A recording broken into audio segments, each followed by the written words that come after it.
Peace and love, everybody. Peace and love. Hey, I'm back in full effect. Man, listen, I was sick. I was trying to get better. I got better. I feel a lot better. Um, yeah, just so y'all know, it wasn't that thing, because I know y'all probably like, ooh, nope, nope, nope.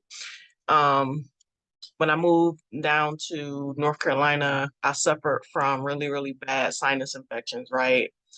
And I had sinus issues when I first moved to North Carolina from New York, but it's something about the air down here and then dealing with the pollen that just sort of inflamed an already existing um, issue.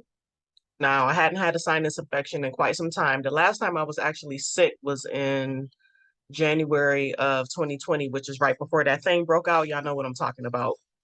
So yeah, I don't usually get sick. I practice preventative health. So yeah, when I'm sick and I'm down, I'll be like, I don't wish this on nobody. So I'm back, y'all. I'm definitely back. So if this is your first time on the channel, my name is Tamara T. Bush, and I am here to provide clarity. It's what I do. So based on my understanding of consumer laws, I try to come onto the channel and give you the insight that I have and my understanding of how the laws work. So no information given out on this channel is to be considered as legal advice. I'm not an attorney. I'm not an accountant. So definitely CYA, consult your attorney, consult your accountant, and then CYASS, right? Y'all get what I'm saying. So continuing on with the discussion of interest. That's what we're going to be talking about today. So I wanted to bring something to you all's attention, something that we're going to read a little bit of, and we're going to go over this, right? So let's get into it. So as you're coming in this video, I want you all to put a 1 in the chat. If you can see me, you can hear me clearly. Now, I have a question for y'all, because while I was down, I did a lot of thinking, and I realized that I'm looking for certain individuals, right? Looking for certain individuals. So let me stop sharing real quick, because I need to say this into the camera. Okay. Certain people that I'm looking for, because this journey that you're on is not going to be an easy one. It's not going to be easy. It's going to require some consistency. It's going to require some sacrifice. And you have to be willing to go the distance in this process, right? Because I can tell you, and I was just having this conversation with somebody. No, I wasn't having a conversation with somebody. It was a post that I made on TikTok when I spoke to people about paying their bills, because a lot of people just want to throw their hands up in the air and walk away, stop paying their bills, and then, think they're going to go after their remedy while their bills are in default. And I'm here to tell you that's you are gonna, I can guarantee you that you're gonna run out of time when you do that, right? So that's not what you want to do. So I'm looking for, those special people to step up, the pioneers of their family. And you have to really ask yourself, and I'm going to ask you, are you ready? Are you ready? Are you ready to go the distance? Are you ready to be consistent? Are you ready to be strategic and calculated in your approach when it comes to dealing with these companies, right? Because they've been ready. So now it's time for you to get ready. It's time for us to be ready, right? Are you ready to restore your family name? I spoke about the importance of the family name and putting family first. Are you ready to restore your family name? Right? Are you ready to execute? Are you ready to execute? And whatever that looks like, are you ready to take action? No matter how hard it is, no matter how long it takes, are you ready to take action? Right? Are you ready to deprogram your mind from old, outdated information and reprogram with new information? Right? Because part of the problem is that we make sure that this is up to date, right? We make sure that this is up to date, is these devices. We make sure that those are up to date. We make sure that we update the software of the computer, right? Anytime a new update comes in, we be all over it, don't we? Because if you don't update the software in your phone is going to start acting wacky. But we don't update the software of the mind. That's part of our issue. So when we begin to study and begin to try to receive new information, there's some blockages there that we have to deal with that we haven't dealt with, right? We haven't dealt with getting rid of that old outdated information and replacing it with new information. So my question again is, are you ready? Are you ready to reprogram? Are you ready to deprogram, to reprogram? And are you ready to really fully yield to the process? What does that look like? Yielding to the process means knowing the process. And a lot of the times, the laws are telling us specifically what we need to do, but because we don't read, we don't know the process, right? We have to be critical thinkers when it comes to doing this type of work. You know what I mean? We have to really be critical thinkers. So I'm asking you, are you ready? I'm looking for those people that are ready. Are you ready? Are you ready? Are you ready to clear out that space in your house so that you can work your consumer business? Because that's really what it is. It's a consumer business. You have to treat it like it's a business. That means getting yourself set up, making sure you have an adequate amount of paper, making sure that you have a printer at home, making sure that you have a space in your home where you can work uninterrupted, making sure that you have a space in your home where you can study, right? Uninterrupted. Or a space, period, a space that you can go to where you can study uninterrupted. Making sure that you have all of your supplies, your envelopes, your ink pads, your blue pens, right? Are you really, truly ready to treat this seriously and get the work done? So I want y'all to put a 2 in the chat if you feel as though you're ready, because I'm looking for those individuals who are ready, right? It's not going to happen overnight, y'all. We have to be consistent. Are you ready to say no when your friends ask you to go out and have a drink and be like, nah, I'm going to take this time to study? Are you ready to refuse the invitation? That's the question. That's what it's going to boil down to. Are you ready to turn off the TV? Are you ready to stop scrolling on social media?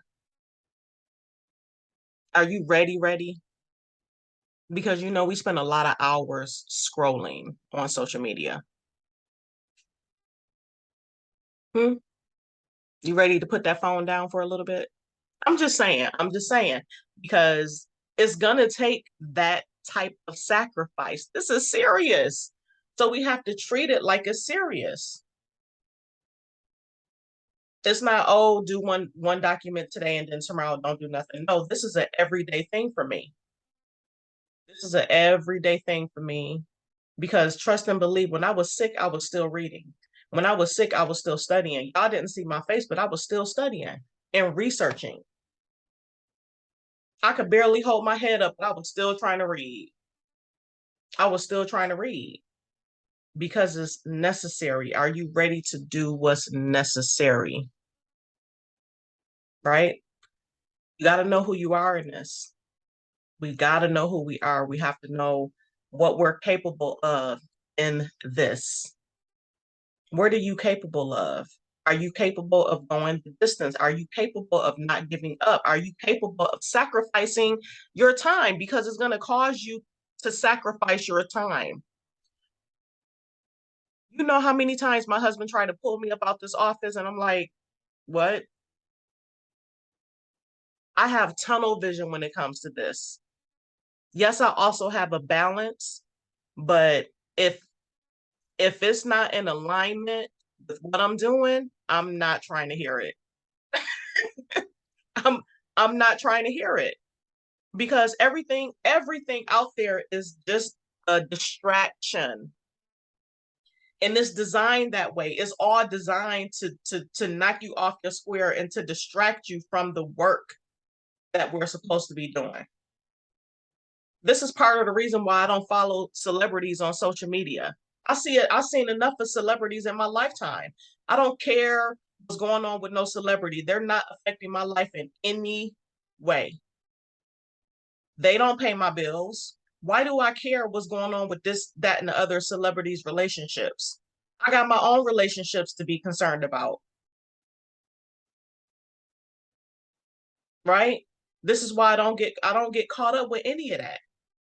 Because I don't have time. We don't have time. We don't have time, y'all. We don't have time. These days is chipping away. The time is going faster. Everything's going faster. We do not have time to get caught up in other people's drama. We need to be worried about our own household, what's going on in our house with our family, with our relationships, right? That's what we need to be worried about. Can't get caught up in all that extra stuff. So I'm gonna ask you again, are you ready? Gotta ask yourself that question. And that's I needed to say that. You have to ask yourself, are you ready? All right, enough of that. So we're gonna get into this Uniform Principal and Interest Act, right? And I'm always 99.9% of the time I'm reading from Cornell Law. You can look this up, put it in Google, go and read it for yourself. There's a few interesting things in this act, and you'll see as we go along, as we read along, right? Okay, so the Uniform Principal and Interest Act. The Uniform Principal and Interest Act, also known as the Uniform Principal and Income Act, is a uniform statute adopted by most states that in its most recent version allows some trustees to make adjustments that were not formally allowed.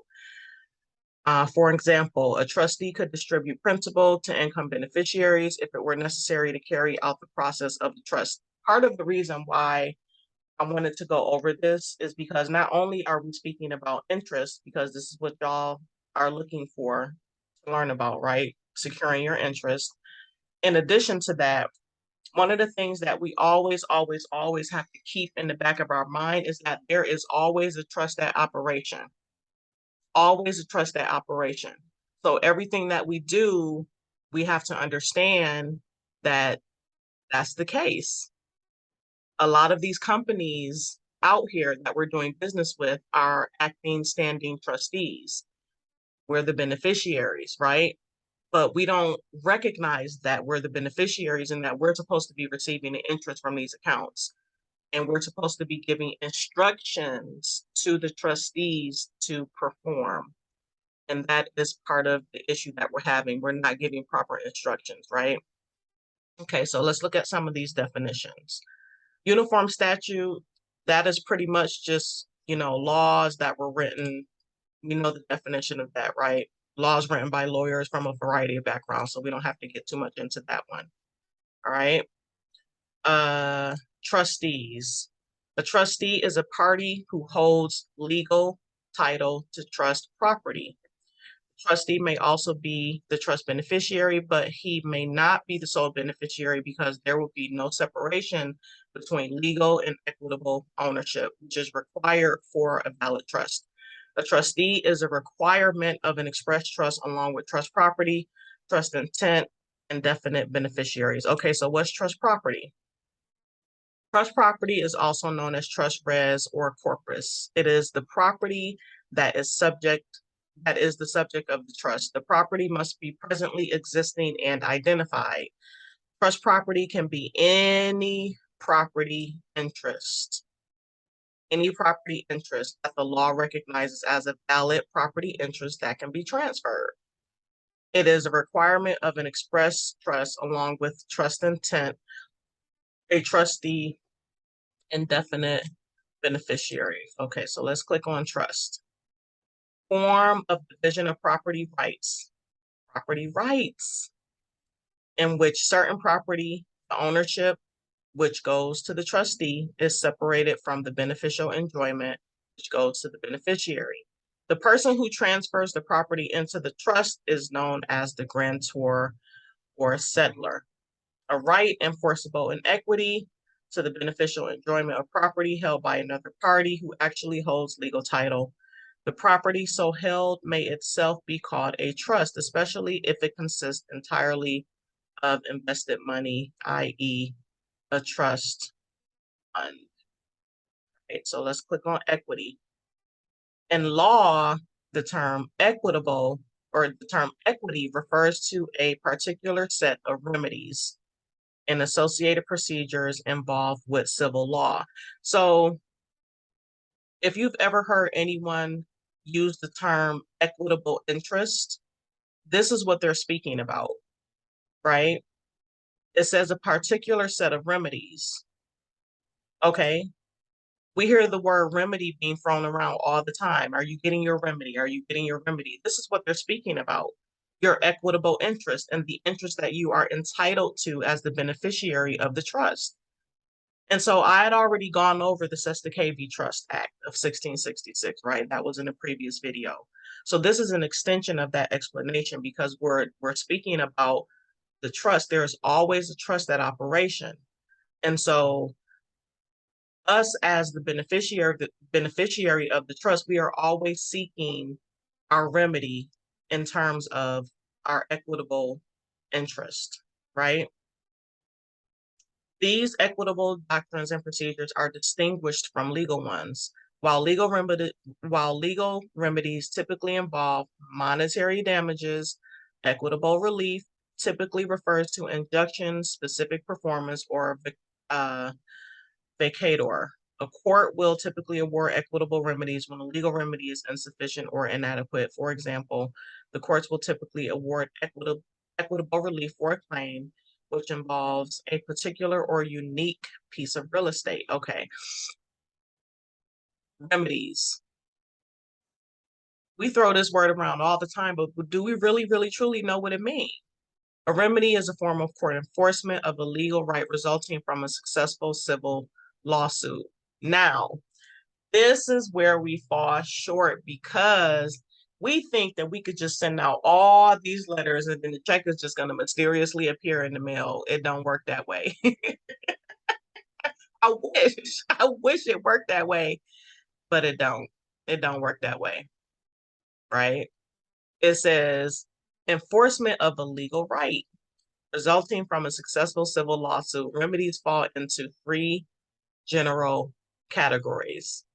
Damages, monetary compensation for the plaintiff's losses, injury, and or pain, or restitutionary measures designed to restore the plaintiff's status to what it was prior to the validation of his or her rights. And that, in essence, is what we are seeking because we enter into these contracts, right?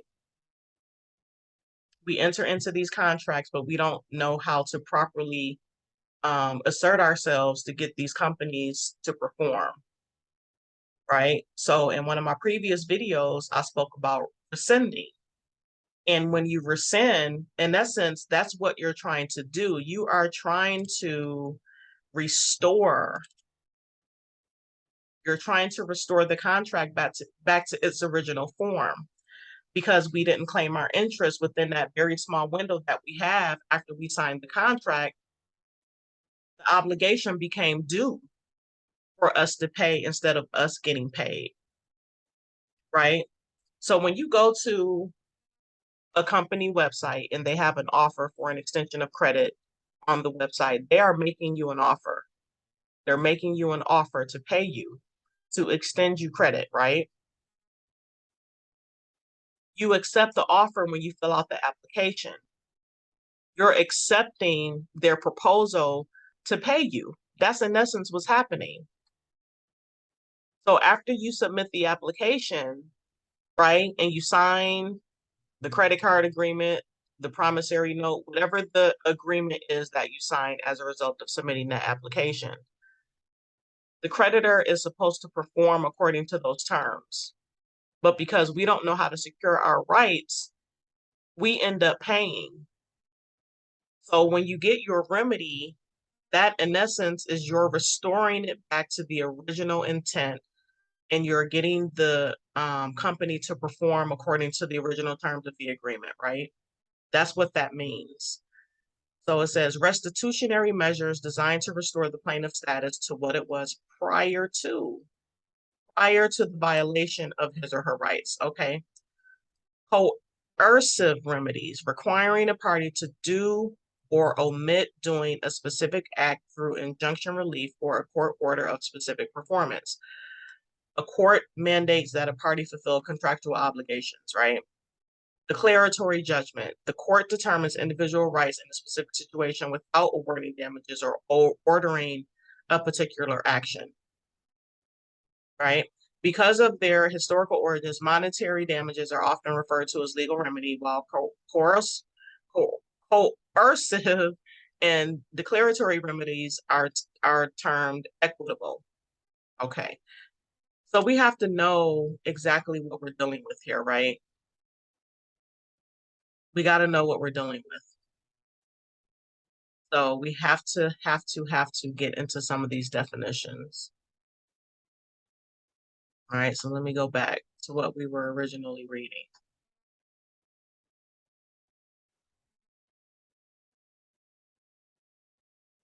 All right, I took it all the way back to the beginning. So that all of that just came from trustees. You see how you can go down a rabbit hole real fast? All right. Now it says, for example, a trustee could distribute principal to income beneficiaries. Okay, so then what's principal?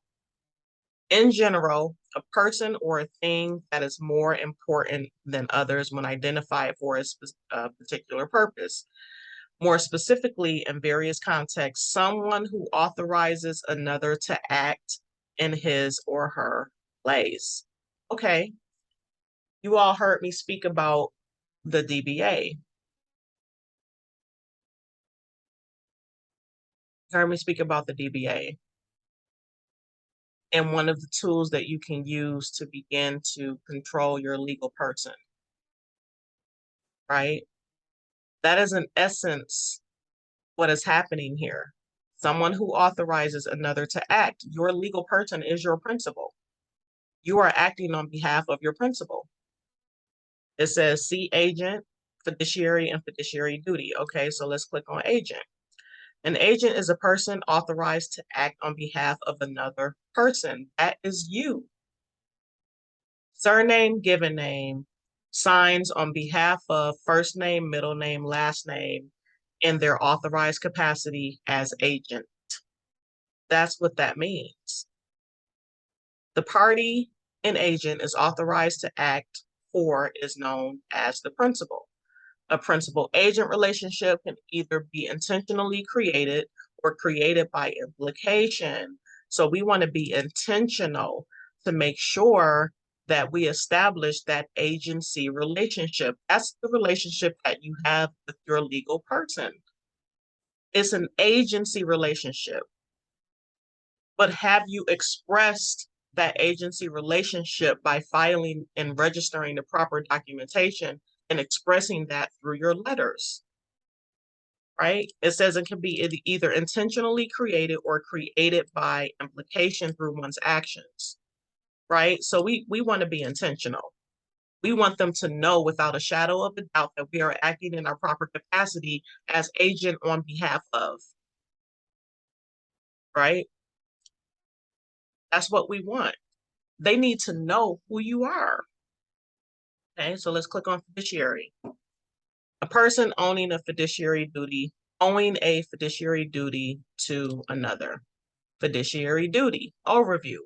When someone has a fiduciary duty to someone else, the person with the duty must act in a way that will benefit someone else, usually financially.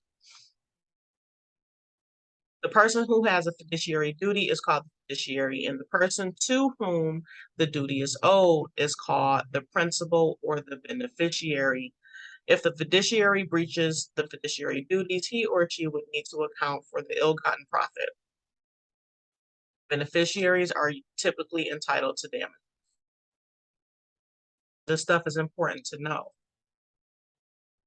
because we have to know that we're acting in the proper capacity. The basic amount of debt or investment, and this is still the definition of principal, the basic amount of debt. Look at this. Why is it telling you that the principal is a debt? Y'all, what I'm telling you, this stuff be legit in your face every single day. We just got to read. It says the basic amount of debt or investment, which excludes any interest, profits, or other additional earnings on the basic underlying amount.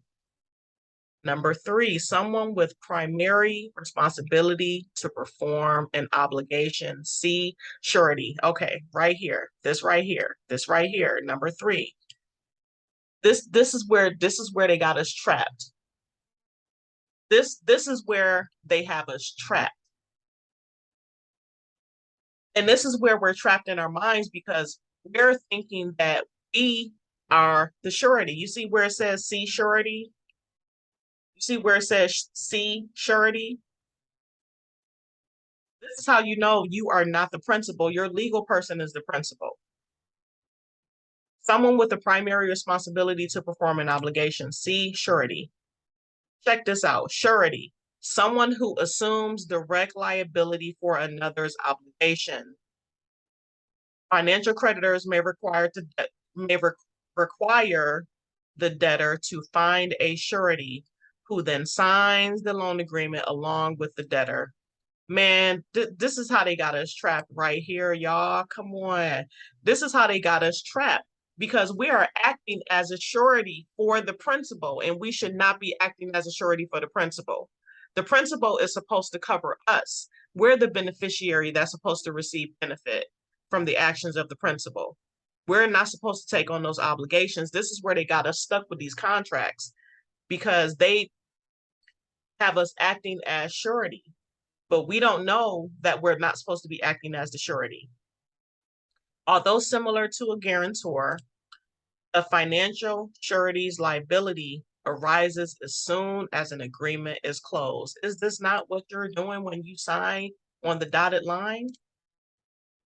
It says a financial surety's liability arises. The liability arises when you sign a contract.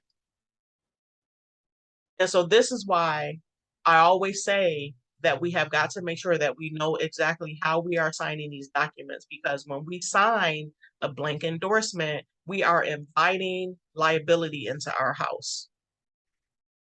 We are taking on unnecessary liability.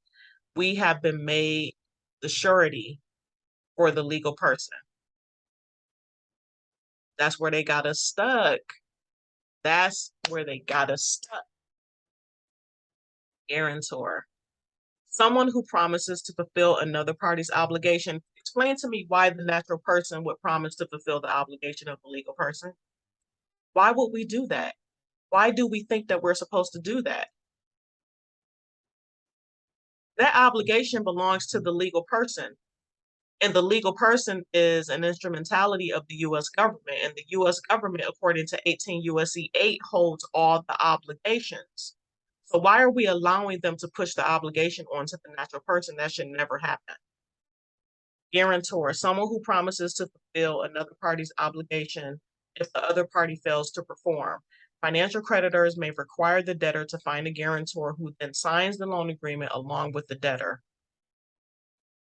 Although similar to a surety, the financial guarantor's liability does not actually arise until the debtor defaults. All right, hold on a second, because there's something that I want to pull up to reiterate this, right? Hold on one second. If I can find it. Let me see if I can find it.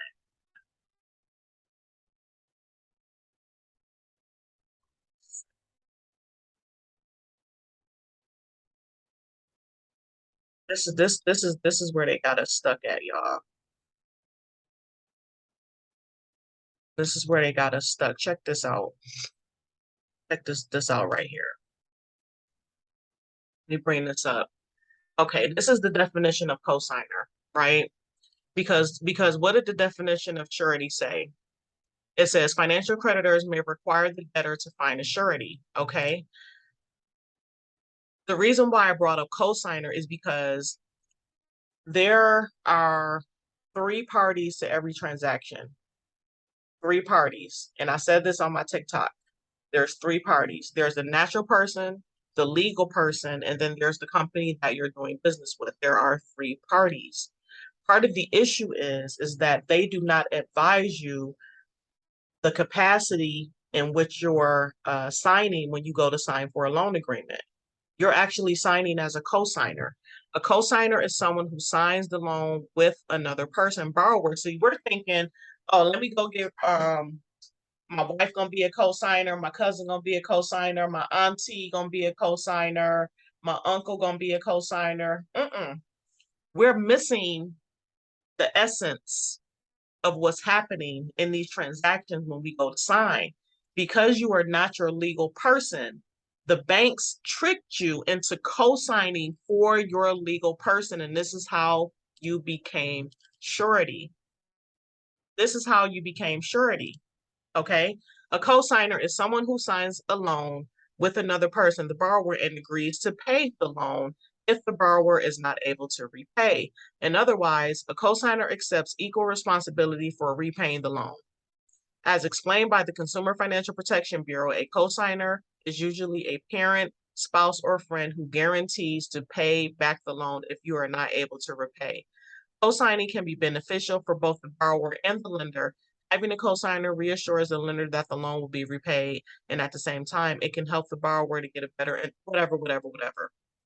I know what they're saying here, but you are co-signing as a surety for your legal person. That's a huge no-no. But they tricked us into thinking that we are the legal person. So when we go to sign a document, we don't even freaking know that we co-sign it. We don't even know. That is fraud. That is unfair and deceptive business practices for them to not inform you that you are co-signing for your legal person. Period, point blank. We've assumed direct liability for another person's obligations. That's their obligation. That's your legal person's obligation. That's your principal's obligation. And in essence, is the obligation of the United States. The legal person is something that they created.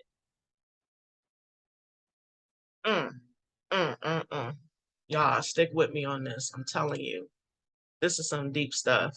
It's so deep. It's so deep. Go back. Let's see. Okay. And we're this is still just the first paragraph of this definition. It's crazy how you gotta go deep into these laws. I'm telling you, to get your full understanding. So all of that just came from the word principal, what we just went over, right? Okay. For example, the trustee could distribute principal to income beneficiaries. Okay, let's click on beneficiaries. A beneficiary is an individual who receives benefits from a transaction via a contract. I keep telling y'all that y'all are a beneficial owner. I don't know why y'all don't believe me. You are the beneficial owner of the account. You're the beneficial owner of the trust. It's right here. benefits from a transaction via a contract, such as an insurance policy, a will, or a trust. Let's click on contract. A contract is an agreement between private parties creating mutual obligations enforceable by law. The basic elements required for the agreement to be legally enforceable: contracts are mutual assent, expressed by a valid offer and acceptance, adequate consideration, capacity, and legality. Oh, we gotta go into this.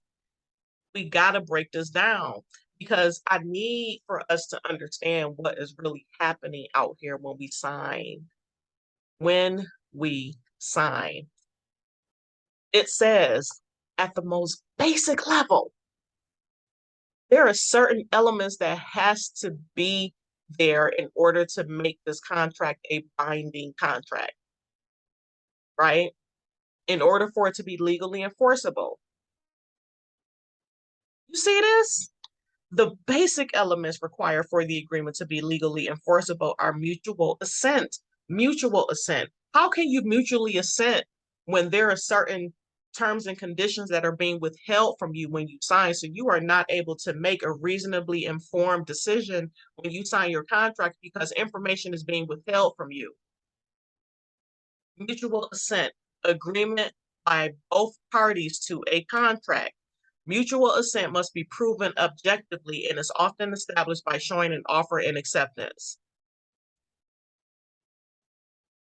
An offer, a promise to do or refrain from doing something in exchange for something else. An offer must be stated and delivered in a way that would lead a reasonable person to expect a binding contract to arise from its acceptance. The offer is the credit on the website. When you saw that they were offering 0% financing for blah, blah, blah, X amount of months, and you accepted that by submitting the application. Just the fact that they have the terms or the offer, the credit offer on their website, that is an offer to you. That's an offer. It says it must be stated. Is it not stated? And delivered in a way that would lead a reasonable person to expect a binding contract to arise from its acceptance. Acceptance means to assent to the terms of an offer.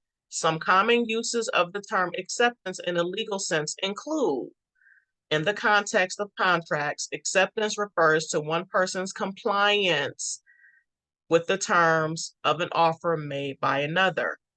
Acceptance is judged objectively, but can either be expressly stated or implied by the offeree's conduct. Hold on 1 second. 1 second. Okay, apologize for that. All right, so where were we? Where were we? Acceptance is judged objectively, but can either be expressly stated or implied by the offeree's conduct. To form a binding contract, acceptance should be relayed in a manner authorized, or at least reasonably expected by the offeror. Oh, let me get me some water.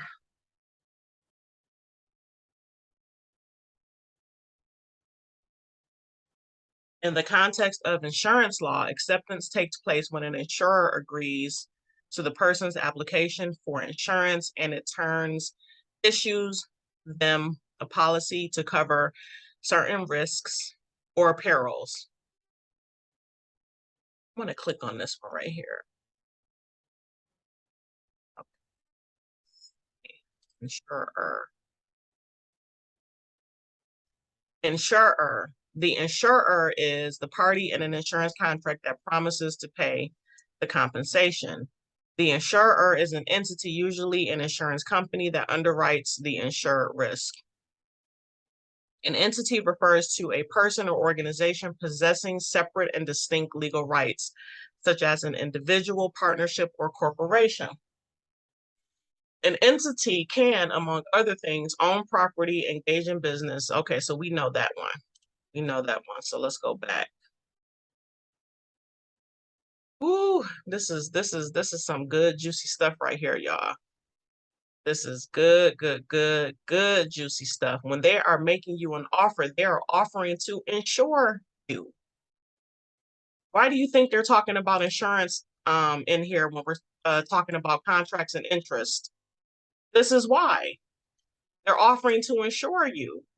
But part of the problem is that they never perform because we're not giving them the proper instructions for them to perform, right?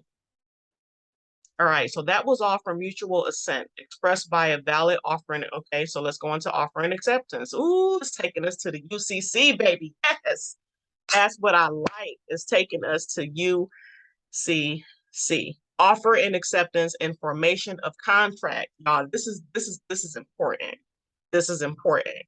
Unless otherwise ambiguously indicated by the language or circumstances, an offer to make a contract shall be construed as inviting acceptance in any manner and by any medium reasonable in the circumstances.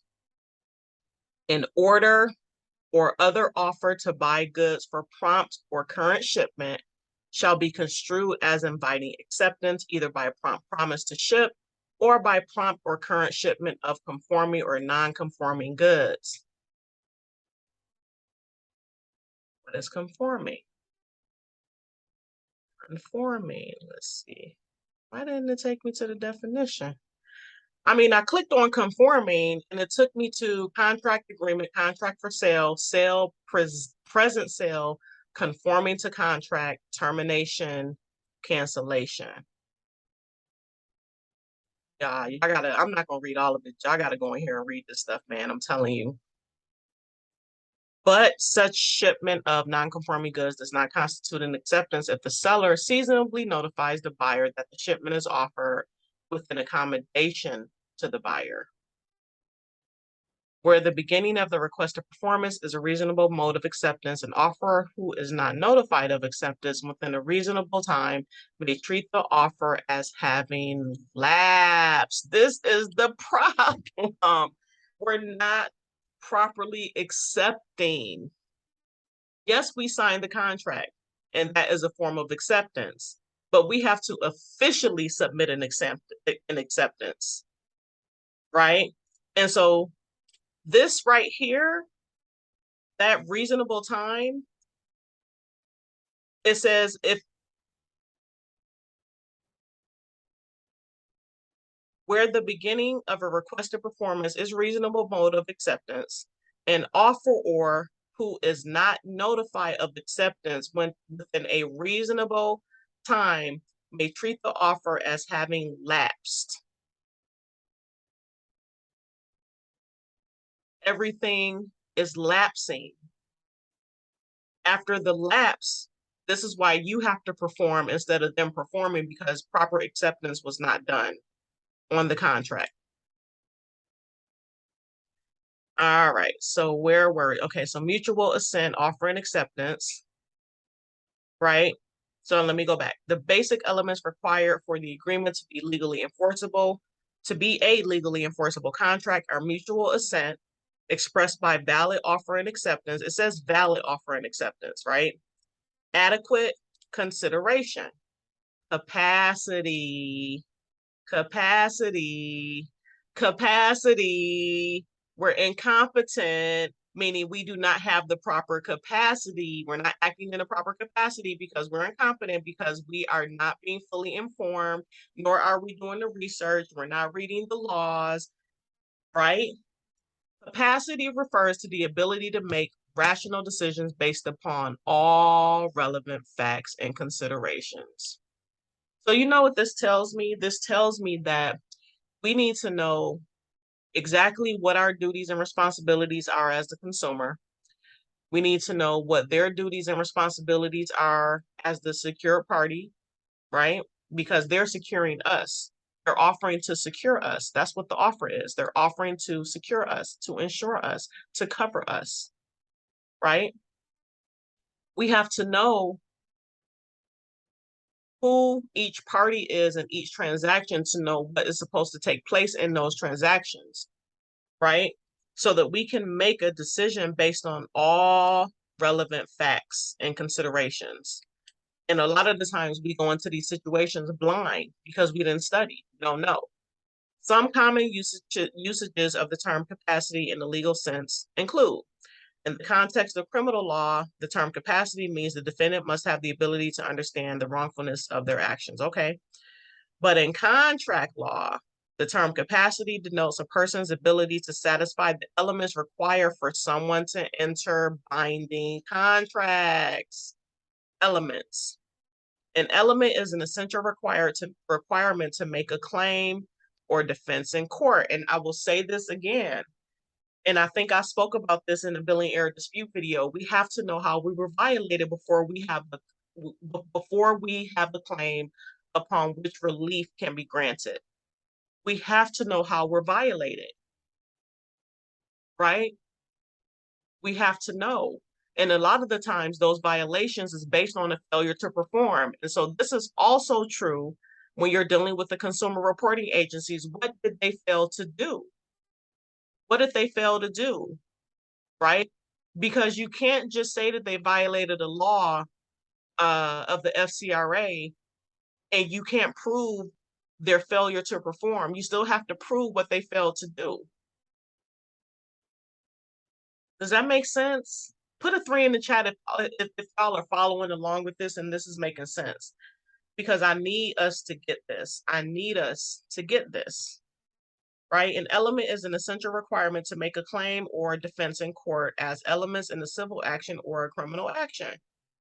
For example, one element of negligence is the existence of a legal duty that the defendant owed to the plaintiff. If there is no evidence that a legal duty was owed by the defendant to the plaintiff, then there is no.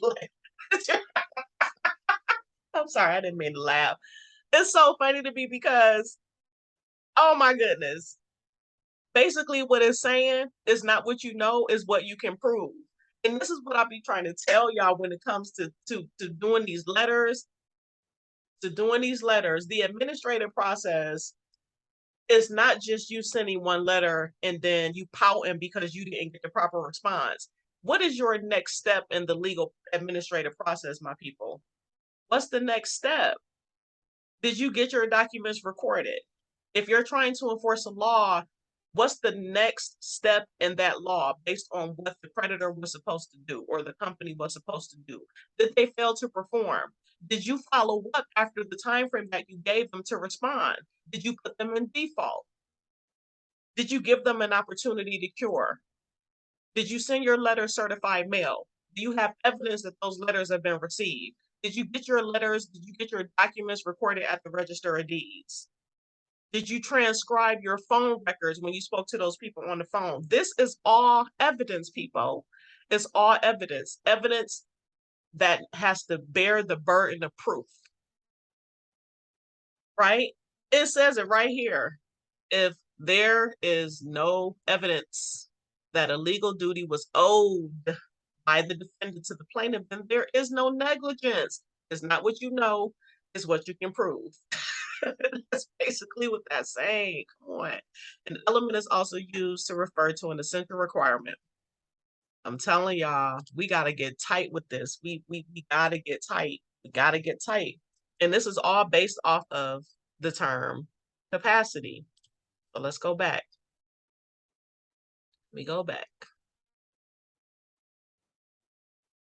Right? That was capacity. Okay. Legality. Okay. Contract law, legality or purposes require of every enforceable contract. Okay. In some states, the element of consideration can be satisfied by a valid substitute. Possible remedies for breach of contract, including general damages, consequential damages, reliance damages, and specific performance. Okay, so breach of contract. Here it is right here. That's a breach. Breach of contract occurs when the party who entered a contract fails to perform. They failed to perform, right? All right, so let's go back a little bit because all of this came from contract. A beneficiary is an individual named in a will, revocable trust, irrevocable trust to receive property from a testator or a grantor. A beneficiary is usually definitive, which is reasonably ascertained now or in the future. Natural persons, corporations, or other organizations like charities can all be beneficiaries. Is right there, y'all. I need y'all to see, why do they distinctly give the definition of a natural person? There's many, many, many, many. Look at this. Will somebody look at this in my Kevin Hart voice? Will somebody look at this? I'm just gonna let that sit there for a second, because I need y'all to absorb what it's saying here. What'd you say? I'm sorry, what? Definition: a living human being. This is the part right here. This is it. Legal systems cannot attach rights and duties to the natural persons without their express consent. Come on now. It's telling you right here, people, who you are. And you know another thing that is telling you? That you have consented and agreed to some things that you weren't supposed to consent and agree to. Corporations cannot levy a natural person. They cannot. But because you keep thinking that you're the legal person, that's where the conflict comes in, because you can't separate yourself from the legal person.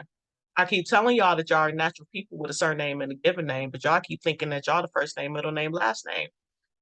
I don't know how else to say it. This is it right here. It says it right here. It says it right here. Legal systems can attach rights and duties to a natural person without their express consent. It says it right there. So why are you allowing them to attach duties to you? Why is my question. Why?